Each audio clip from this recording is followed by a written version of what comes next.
तो नीट परीक्षा को लेकर पूरे देश में बवाल मचा हुआ था। उस पर सुप्रीम कोर्ट ने फैसला सुना दिया है। देश की सबसे बड़ी अदालत ने दोबारा परीक्षा और रिजल्ट रद्द करने की मांग को खारिज कर दिया है। सुप्रीम कोर्ट ने कहा है कि परीक्षा में गड़बड़ी को लेकर पर्याप्त सबूत नहीं है, लिहाजा परीक्षा रद्द नहीं कर सकते। हालांकि सुप्रीम कोर्ट ने माना है कि पेपर लीक हुआ था, जिसकी सीबीआई जांच जारी रहेगी। अब सुप्रीम कोर्ट के फैसले के बाद एडमिशन प्रक्रिया शुरू होगी, लेकिन इसके पहले सियासत भी शुरू हो गई है। कांग्रेस समेत दूसरे विपक्षी दल सरकार को सवालों के कटघरे में खड़ा करने लगे। कांग्रेस ने आरोप लगाया है कि जांच एजेंसियों ने सुप्रीम कोर्ट के सामने सही तथ्य पेश नहीं किए। वहीं शिक्षा मंत्री धर्मेंद्र प्रधान ने इसे सच की जीत बताया। लेकिन अब आगे क्या होगा? क्या नीट परीक्षा पर अब विवाद खत्म हो जाएगा? आज इसी मुद्दे पर हम चर्चा करेंगे। चर्चा करने के लिए हमने कई सारे सवाल पूछे, राय जानी और कई एक्सपर्ट भी हमारे साथ मौजूद होंगे। लेकिन समझने के लिए हमने एक रिपोर्ट तैयार की है। इस रिपोर्ट को गौर से देखिए।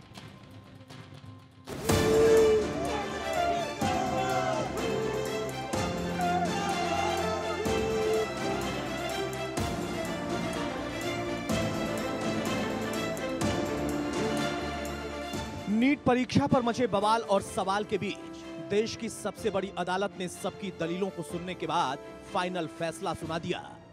सुप्रीम कोर्ट ने साफ कर दिया कि दोबारा परीक्षा आयोजित नहीं की जाएगी, क्योंकि पूरी परीक्षा में गड़बड़ी होने के पर्याप्त सबूत नहीं मिले हैं।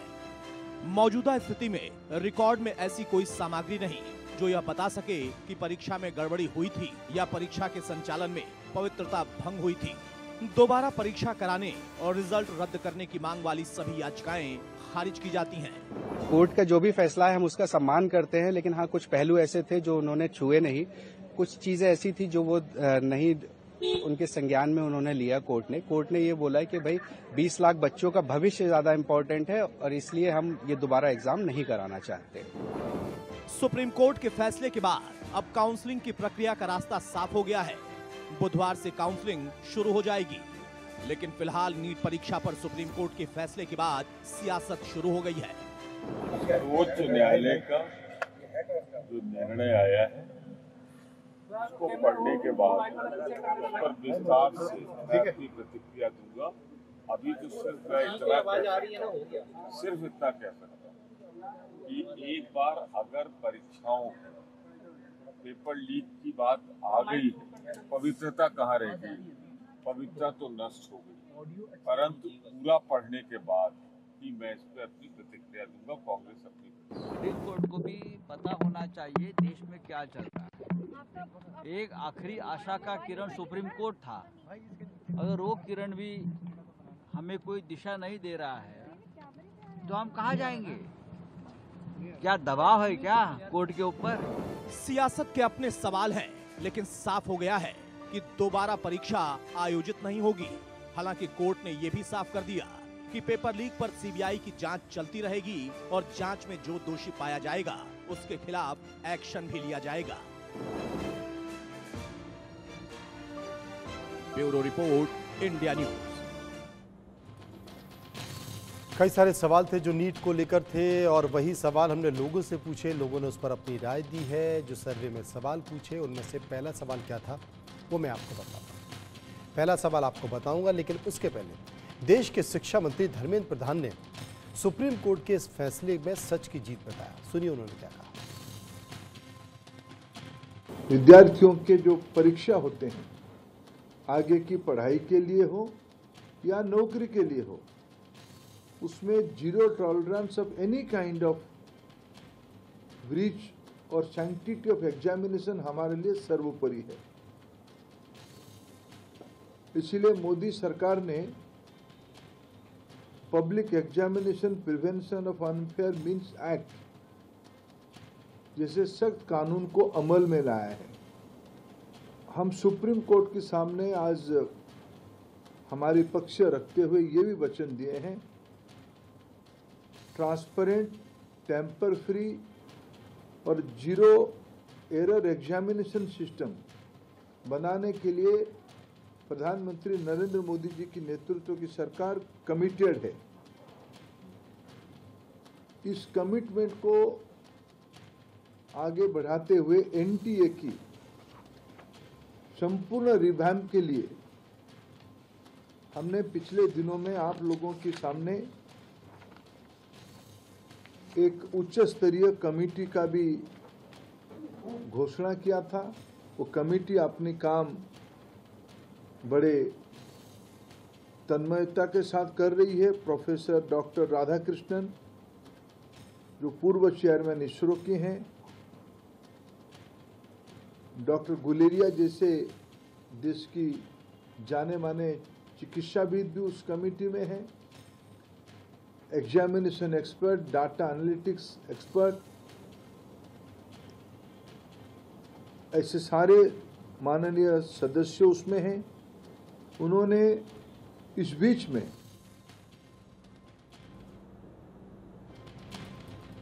तो आइए अब बात कर लेते हैं सर्वे की। जो सवाल हमने पूछे उसमें पहला सवाल, सुप्रीम कोर्ट ने नीट परीक्षा रद्द करने की मांग को खारिज कर दिया। इस पर आपकी राय क्या है?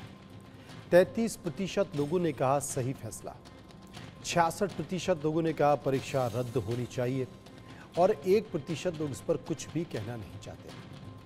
हमारे साथ कुछ एक्सपर्ट बने हुए डॉक्टर प्रवीण त्रिपाठी हैं जो कि शिक्षाविद हैं, ज्योति गुप्ता जो कि शिक्षाविद, अक्षिता बाबा जो कि नीट अभ्यर्थी हैं। सबसे पहले मैं अक्षिता के पास ही चलूँगा। अक्षिता, सुप्रीम कोर्ट ने कहा है, लक्षिता, सुप्रीम कोर्ट ने यह साफ तौर पर कह दिया है कि भैया दोबारा परीक्षा नहीं होगी, अब तो जो है वो सही है, क्या कहेंगे आप? जी नहीं, मैं सुप्रीम कोर्ट की बहुत इज्जत करती हूँ, पर इस फैसले से मैं बिल्कुल भी सहमत नहीं। देखिए, हम फ्रेशर्स हैं, हम इस साल नीट देंगे, पर आप जिस हिसाब से देखिए दिन पर दिन ऐसे कट ऑफ अब 650-660 चली गई है। जो उनसे बच्चे के बीच में रह गए हैं वो हमारे साथ दोबारा नीट का पेपर देंगे। अब तो हमारी चली जाएगी। तो आप बताइए, हम जैसों का डॉक्टर बनने का सपना अब किस तरह पूरा हो पाएगा? ये बड़ा सवाल है, बड़ा सवाल है। डॉक्टर प्रवीण मेरे साथ मौजूद है। डॉक्टर प्रवीण, मैं आपसे पूछना चाहता हूँ, सुप्रीम कोर्ट ने कहा कि अभी तक हमने जो देखा है, अभी तक हमने जो समझा है, उसमें कोई बहुत बड़ी गड़बड़ी दिखाई नहीं देती है।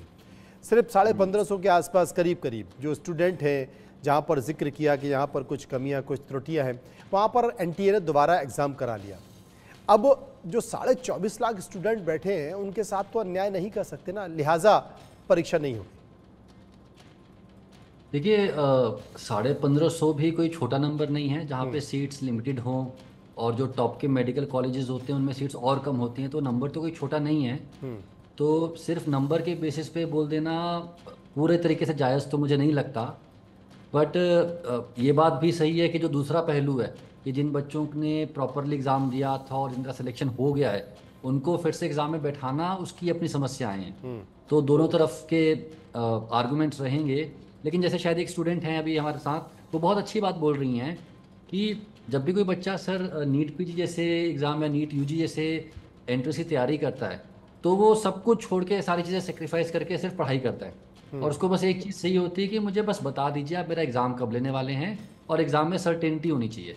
अब ये सब जो हो रहा है कि 3 महीने के बाद हम लोगों को बताया जा रहा है कि एग्ज़ाम कैंसिल नहीं होगा, इस पूरे टाइम के दौरान जितने लाखों बच्चों की पढ़ाई ख़राब हो गई होगी, वो एक और बड़ा इम्पॉर्टेंट फैक्टर है कि अनसर्टेनिटी से जो प्रिपरेशन है वो पूरी ख़राब हो जाती है।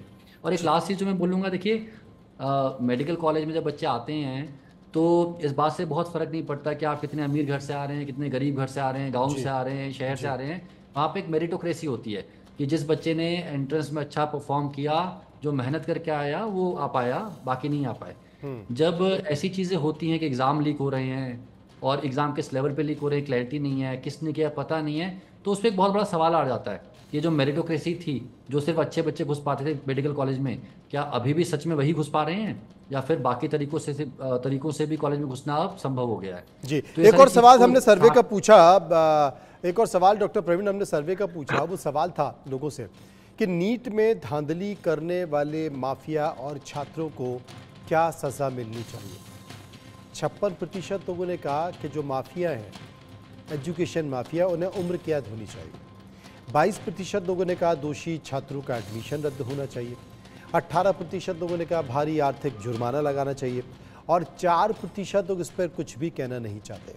ज्योति गुप्ता शिक्षाविद मेरे साथ मौजूद है। ज्योति जी, कई राज्यों ने इसे लेकर कानून भी बना दिया है, किसी ने 10 साल, किसी ने 7 साल की सज़ा का जिक्र किया है, 1 करोड़ रुपए जुर्माने की बात भी की है। लेकिन इन सब के बावजूद जो सबसे बड़ा सवाल नीट को लेकर उठाया जा रहा था, नीट को लेकर सुप्रीम कोर्ट ने एक संकेत दे दिया था, क्योंकि अब तक जो भी डिस्कशन चल रहा था, जिरह चल रही थी, जो याचिकाकर्ता थे या कोर्ट की तरफ से बात की जा रही थी, सरकार की तरफ से बात की जा रही थी, ऐसा लग रहा था कोर्ट की बातों से कि शायद कोई बड़ा खेल हुआ है। लेकिन अब एक लकीर खींच दी है सुप्रीम कोर्ट ने और ये संकेत भी दे दिया है कि लगता नहीं है कि कोई बड़ी धांधली या बड़ा वो हुआ। कुछ जगह हुआ है जिनको उस त्रुटि को सुधारने की कोशिश की है।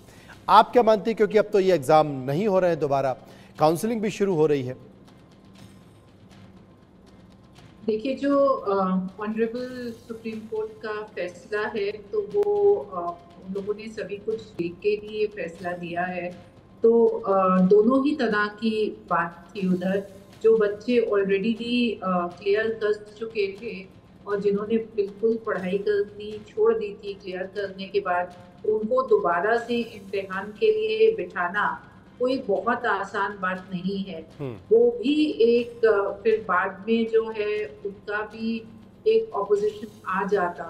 तो इसलिए ये फैसला कहीं ना कहीं ठीक भी है, बट उसके साथ साथ हमें ये भी देखना होगा कि अभी सीबीआई की भी इंक्वायरी जो है वो अंडर वे है। ऐसा ना हो कि जब वो इंक्वायर करें आगे भी चल के कोई ऐसी बात आ जाए कि कुछ और चीजें भी सामने आ जाएं जिसकी वजह से फिर जो अभी काउंसलिंग हो रही है या अभी जो बच्चों की के दाखिले हो रहे हैं वो भी किसी खतरे में पड़ जाए।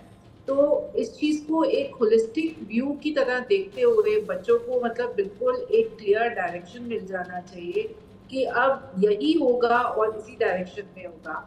और बहुत सारे तरीके हैं ये जानने के लिए कि बच्चों की जो परफॉर्मेंस है वो नीट में कैसी है और उनके बोर्ड के इम्तिहानों में कैसी उनकी परफॉर्मेंस आई है।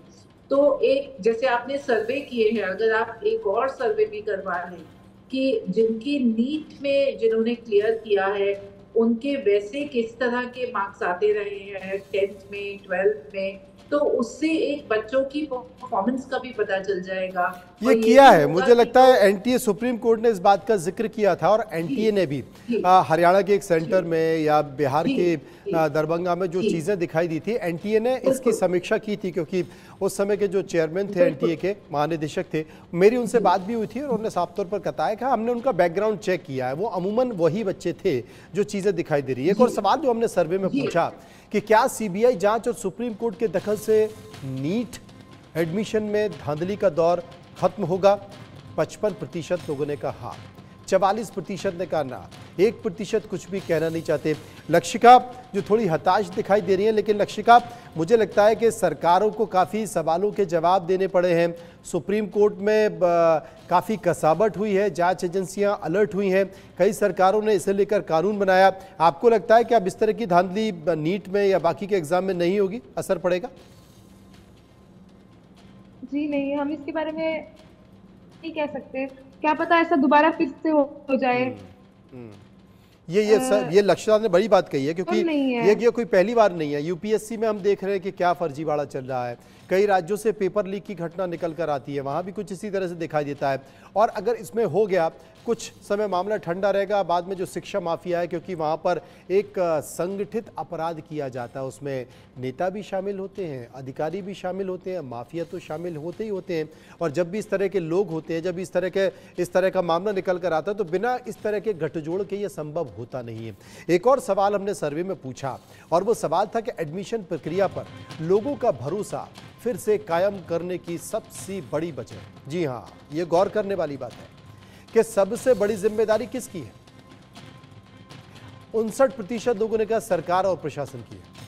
26% लोग एग्जाम लेने वाली एजेंसी का बात कर रहे थे, 3% लोग इंटेलिजेंस की मदद कर रहे थे और 10% लोग अदालत की बात कर रहे थे। 2% इस पर कुछ भी कहना नहीं चाह रहे थे। अगर भरोसा कायम हो तो किसके माध्यम से हो? डॉक्टर प्रवीण जी, देखिए, इसमें तो भरोसा कायम करने का रिस्पॉन्सिबिलिटी आई थिंक जो एजेंसी एग्ज़ाम कंडक्ट कर रही है उसी की में रिस्पॉन्सिबिलिटी है। और मेरे ख्याल से ऐसा नहीं है कि एग्ज़ाम में चीटिंग या एग्ज़ाम में लीकेज को नहीं रोका जा सकता।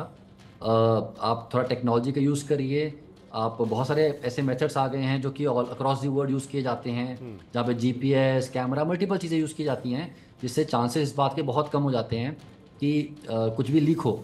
और मैं एक बात और बोलूँगा, आप बात कर रहे थे कि क्या सज़ा दी जानी चाहिए।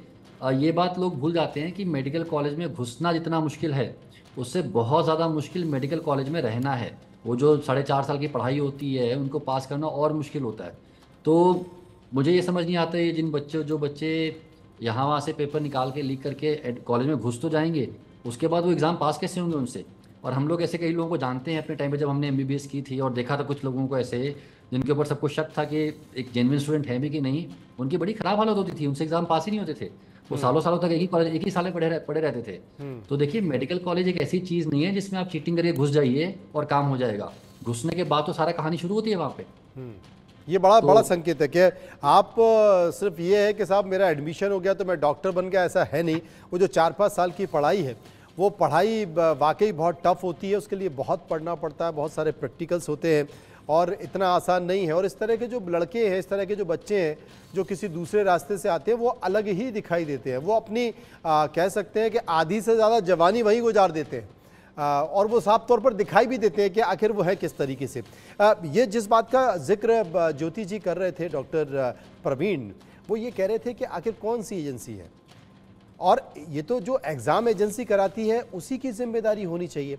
लेकिन मुझे ऐसा लगता है कि सरकार जिस एजेंसी से ये एग्ज़ाम करा रही है, अब एनटीए के बारे में कई सारी बातें निकल कर आई, एनटीए के पास अपना खुद का स्टाफ नहीं है, वो संविदा पर और कॉन्ट्रैक्ट पर स्टाफ रखे हुए हैं।